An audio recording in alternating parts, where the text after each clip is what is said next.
Hey guys, welcome back to the channel, and today let me show you how to combine Kabbage funds with other financing options. Now, Kabbage doesn't have to be your only funding tool. In fact, combining it with other financial methods can help you to cover more ground. Here's how to build a multi-funding strategy that works.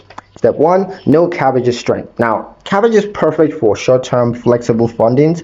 You can use it for immediate needs like inventory restocking, marketing pushes, or emergency expenses.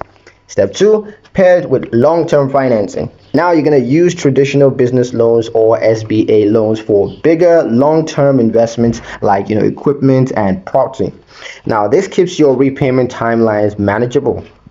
Step 3, use business credit cards for micro spendings. Now, combine Kabbage draws with business credit cards for smaller everyday purchases.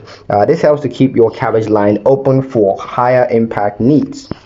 Step 4, keep all repayments organized. Now, if you're juggling multiple sources, you want to use a budgeting or accounting tool to track payments and avoid overlapping debt cycles.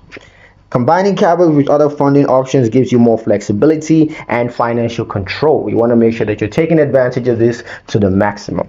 That's pretty much it for this video, guys. Hope you liked it. Hope you found the information here useful enough. If you did, like the video, comment down below, let me know what you thought. Share the video with your friends and subscribe to the channel if you haven't done so already. And I'll see you guys in the next one.